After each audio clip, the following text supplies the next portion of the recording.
Hello అండి. రీసెంట్‌గా మా హస్బెండ్ ఊరికెళ్ళి వచ్చేటప్పుడు ఎలక్కాయలు కూడా కొన్ని తెచ్చినాడు. ఆ తెచ్చిన కాయల్లో ఇది లాస్ట్ కాయ. మీకు కూడా నాలాగా ఎలక్కాయలంటే ఇష్టమా? ఇది లాస్ట్ కాయ కాబట్టి మా పిల్లోళ్ళు కూడా నాకు పిన్ని నాకు పిన్ని అని అంటున్నారు. కాకపోతే వాళ్ళకి ఈ పల్ప్ వద్దంట, చిప్ప మాత్రమే కావాలంట.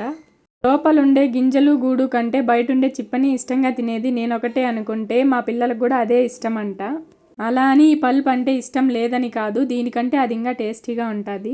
దీంట్లోకే కొద్దిగా సాల్టు, కారం, జీలకర్ర పొడి వేశాను. చింతకాయలు, మామిడికాయలు, నెల్లికాయలు, ఉసిరికాయలు ఇలా పుల్ల పుల్ల కాయలు ఉంటాయి కదా, వాటిని ఇష్టంగా తింటాను. మా చిన్నోడు కూడా అంతే, వాటికి కూడా పుల్ల పుల్లగా ఉండేటివంటే ఇష్టము. మా అమ్మ వాళ్ళ ఊర్లో అయితే ఒక ఎలక్కాయ చెట్టు కూడా లేదు. ఎలాగో మా అత్త వాళ్ళ ఊర్లో చాలా చెట్లు ఉన్నాయి. ఈ కాయలు ఉండే సీజన్ అప్పుడు ఊరికి కానీ వెళ్తే ఊర్లో ఉండే పిల్లలంతా ఈ కాయలన్నీ తీసుకొచ్చి మాకు ఇచ్చేవాళ్ళు. మీకు కూడా ఈ కాయ అంటే ఇష్టమా? లాస్ట్ వరకు వీడియో చూసినందుకు థ్యాంక్స్ అండి. Bye bye.